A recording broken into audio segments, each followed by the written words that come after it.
Here we discuss introspection, being, development, and all the good stuff. Creation and form. This is the topic of discussion today. Creation being what initially is inspired, what is conceived, what sprouts forth.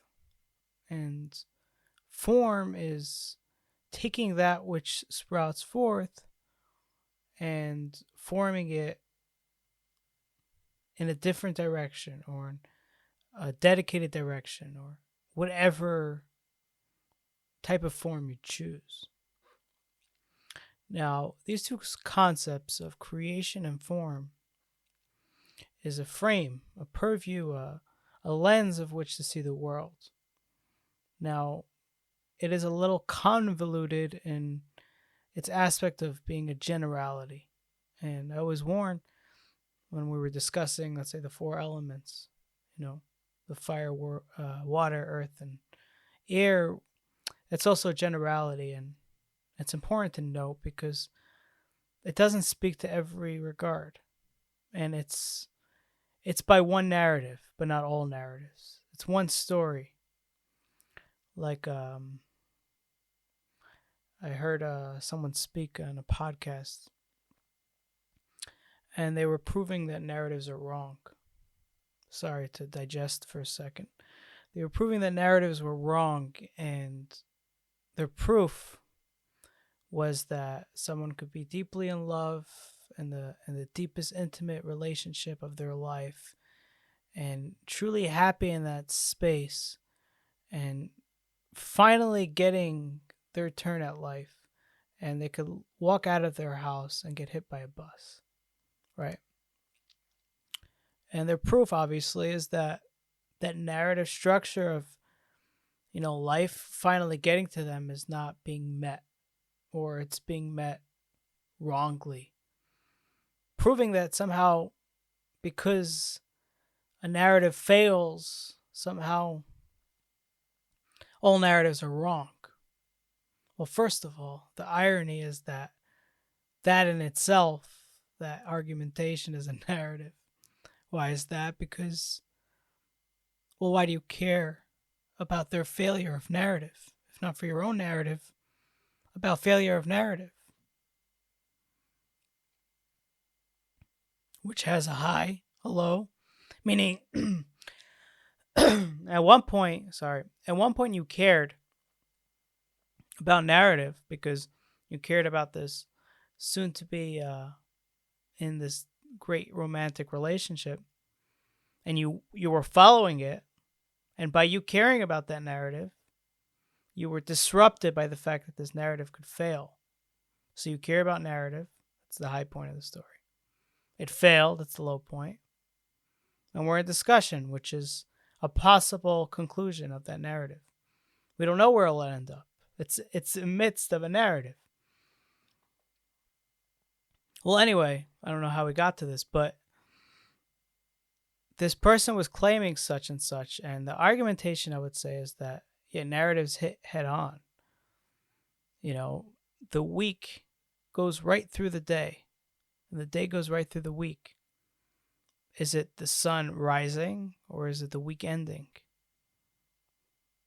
They're contradictory, right? The beginning of the week is the beginning. The middle is the middle. The end is the end. The sun rising is the beginning of the day. So the sun is rising, but it's the end of the week. So is it the end of the week? Is it the end or the beginning of a story? Isn't that confusing? But the truth is that narratives are not bound. They're not perfect, and there's so many stories that are contradictory and hitting and fighting and so on and so forth. So that being the case, creation and forming that creation is a generality which in my terms right now is a narrative, meaning it's one narrative of the way to see the world. Although I wouldn't suggest to see everything like this, because then your life becomes shallow. Because if you see one narrative amongst the whole life, you do hear this amongst victims, some actual victims and some victimizing themselves. It's hard to differentiate. That's what makes it a difficulty and the opportunity to victimize themselves. Well, anyway, that victim narrative is just simple and it's boring. It's just, yeah, victimize, okay, nothing new. It's one narrative. And they're sticking by it, which is so terrible to stick by one narrative. There's so much color to life. There's the blue, red, and purple. Why don't they see that narrative? There's the art, there's the abstract, there's the beauty, there's the fear. There's so many levels. There's so many possibilities, and yet they choose and are stubborn in one narrative. That's troublesome. Well, anyway, this is a generality. So I warn you, a narrative, completely general, but it's something to add on to the bundle of purviews of life that will hopefully enhance your life. And I'll explain why. Well, conceiving. What is conceiving? A builder conceives a structure, right?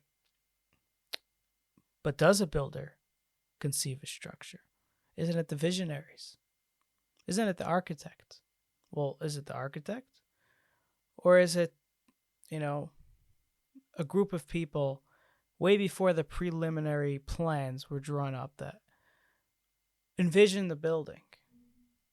Or was it that? Maybe it was the need. There was a need for a building. There was a demand. So it was the people. It was the institutions. It was the corporations that created the demand of which these people envision. But is it the people? Maybe it's the reason that they have a demand for this building, which is exponential amount of reasons. Well, I'm just proving that conception could be looked at in every different scale, but in the regards to the builder, right, they're conceiving the building. And they are forming the building, right?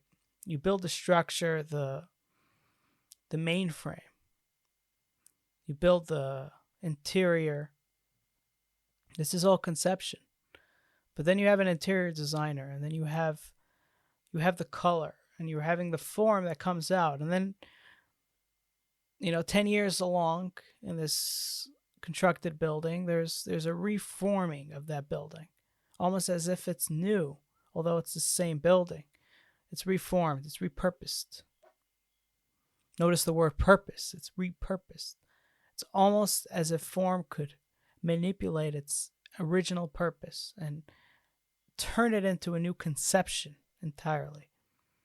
And there's argumentation that you could form something to a point where it's conceived anew. How far that goes is questionable. An idea is conception. You conceive of an idea from an array of ideas. We don't know exactly how it's conceived, but it's conceived.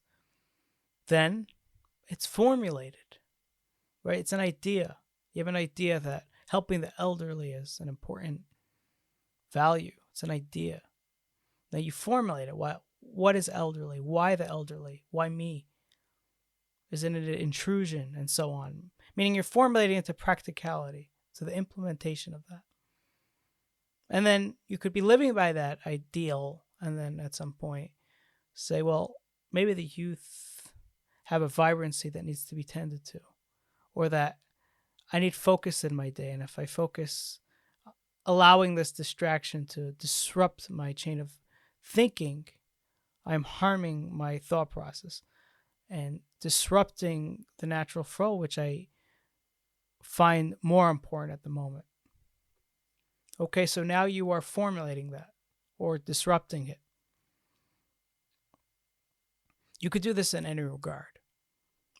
And obviously, the highest regard of this is conception of a human being, a child. You conceive the child. As one person annoyingly said, that the man takes but a second to conceive, but the woman has to be tiresome in the process. But the conception is what a moment. Now, the baby in the stomach of the mother, that is moving from conception to form, depending how you look at it. If you're looking at it from a bird's eye view, then the baby in the mother's stomach is still a form. It's just being formulated. And then only when the child starts growing up and you teach it your values, you teach it how to be human, you give it love, you feed it, you shine on it, that's bringing form to the child. Or you could see it as the conception is the moment of intimacy, and then every moment after is the form of that.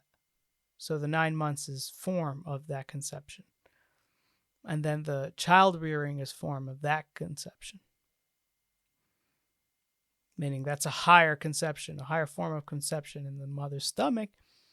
But then at some point you got to say, this is just a being. This is a child. Now, once it's a child, you don't let it go because you've created something. Now, let it off into the wild. You recognize that it's not fully built yet. It requires tenderly care.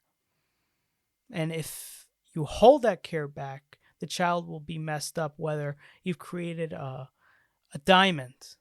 It will disrupt the growth, which will disable the ability of that conception to be formalized and be enjoyed. Similar to a building that the vision was there, the conception was there, but just it didn't get the interior work. It stopped. It's a skeleton.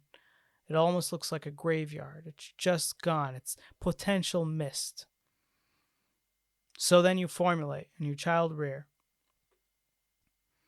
And then at some point, the child becomes an adult. And now no longer do they need rearing because they are their own beings. Now, this process of being an adult is important. And I'll explain why. Because you can either conceive a human being, or you can create yourself. Now, what preposterous idea is that of creating yourself? Well, look at the child. The child needs formulation from the parents. It cannot form itself. It's too fragile to bring love to itself, right? But an adult could bring love to themselves. For if an adult feels lack of love or loneliness, it could seek companionship. It doesn't require someone to intervene. So the adult could create their own beings by formulating it. Now, I did mention that adults can create themselves. Human beings can create themselves anew. Well, you could formulate to a point. You can develop and transcend your own beings that almost as if you were not bound to the original seed that you were planted with. You're just a new creation. It's like your friends don't recognize you. You're just new. And then you could propagate that creation form process forward to create human beings again. Well, this process is in anything. It's in work. It's creating the company that you desire. And then it's formulating the company. You know, like the high-tech companies these days. The startups are amazing at conception. Almost unparalleled in previous companies, previous decades of conception. Like the ideas, the ingenious that's embrowned within it is just amazing. You know, take a classic company like Coca-Cola. It's built on, you know, just this structure, beverage. It's very cut and dry. But take a company like, you know, Uber where it's taking technology, like revolutionizing the taxi industry and so on. So it's just a better conception. Their problem is usually in their form. They create it, it's great, but then they have a problem maintaining it. It doesn't, they don't know how to bring such energy. The energy that started the company is lost and as dry as any energy is to create something, and they don't have the umph within them to form it better or change it up to a point where, the turnover rate is very high for modern day companies. So they're getting one thing right, but they're failing on another. They're creating children, but they're not raising them. They're not giving them the necessary nutrients. Although, as there's nothing, the comparison between child rearing and conception and intimacy in the realm of romance, like, there's nothing romantic about changing a diaper. There's nothing romantic about, dealing with the babble and the mischievous nature of a child. It's not romantic, it's not loving, it's not sweet to anybody. Although people might romanticize it, the day-to-day it's a grind. As opposed to intimacy, there's far few people that find intimacy to be something cheap and boring. It's heightened, it's beautiful, it's sensual. Conception is always that way.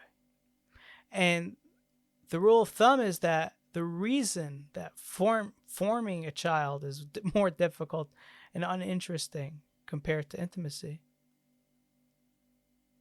is because that it's already there.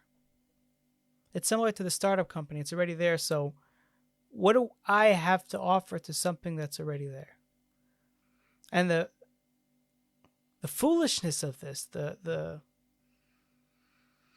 lack of awareness is that there's much to offer. Everything you offer the child is being received tenfold. You are like an entire society to the child. Every move you make is reverberating with echoes in their minds. And same with company, and same with any conception. It's the lack of awareness of the potential in the form. It's like, no, conceiving is not enough. You conceive and neglect, and you created a terrible burden on society. You conceive and form that child rear it especially well.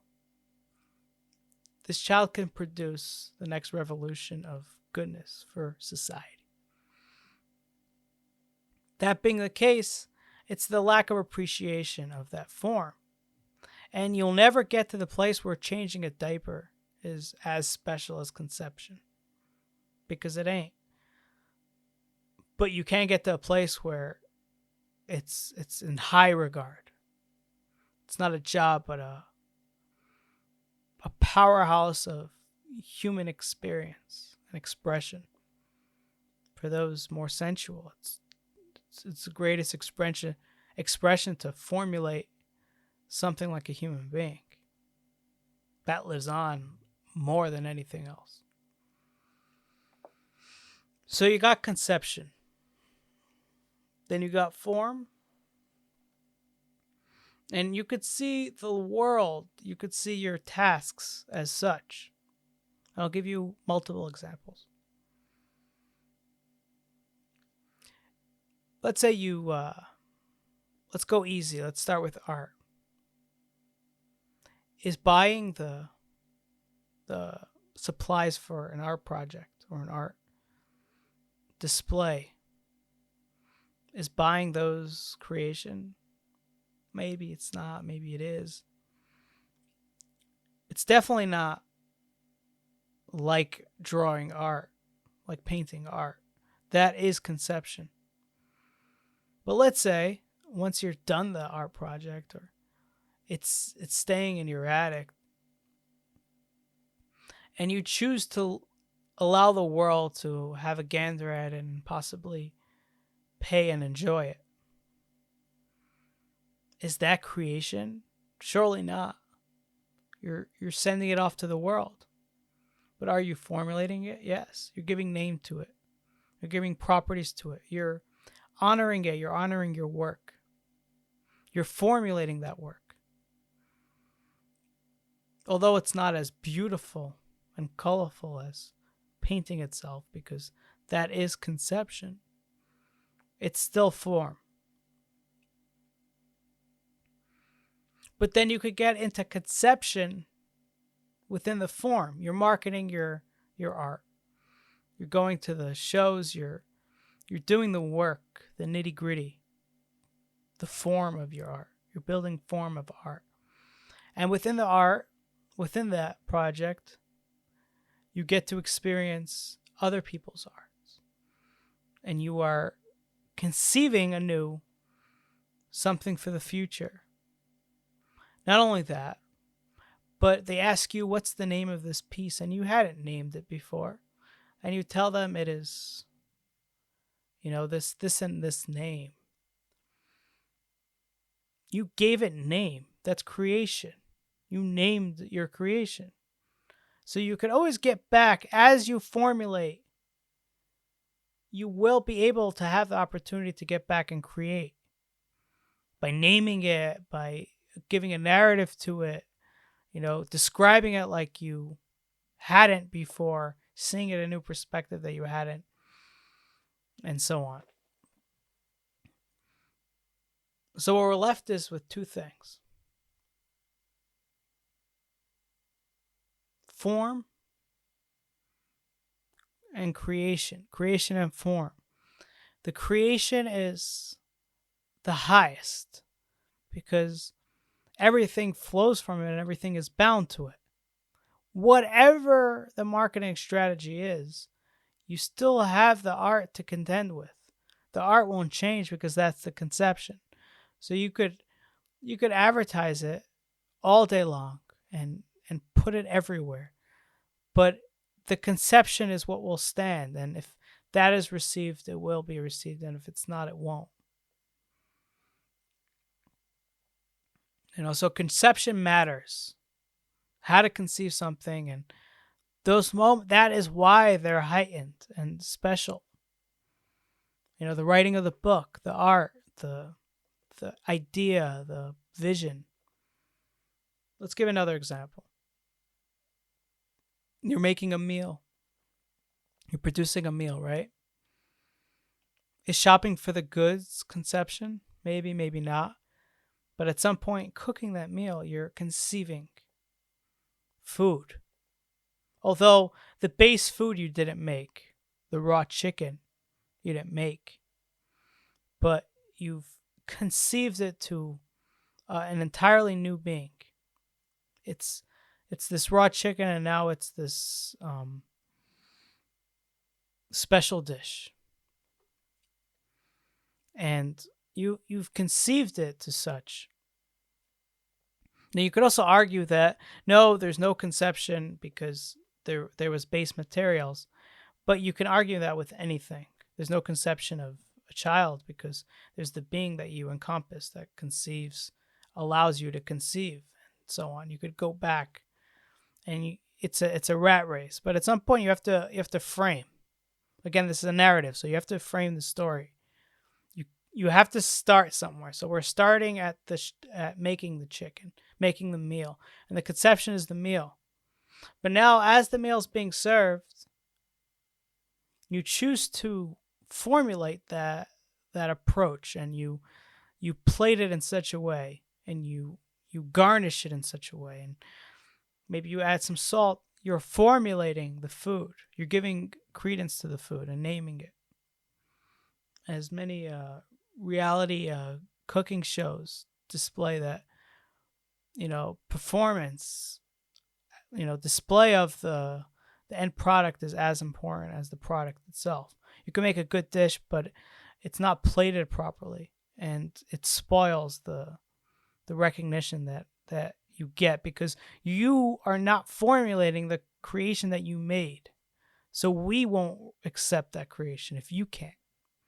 This is important to know, because a lot of creative types will scream, no, I need creation in everything, and just the idea of plating is fake. It's unreal. But the truth and reality is that they don't have the energy to even give 5 minutes of their time to respect their creation. And so others won't respect their creation. And them thinking that they're respecting their creation by doing only creation is, in fact, really disregarding their creation by not even tending just a little bit of their time to the betterment of just the display of that creation. The same goes with dress, and this is important. There are those that will exclaim that dress is unimportant. It's, the style, the look, the appearance. That's not the human being. And they claim to be right, and they sound right too. The problem is this. When they wear their shabby clothes or lack of style, and they clearly don't tend to their own appearance, they are recognizing that they are a human being, which they value, but they're like, I know I'm valuable, so I don't need to display it.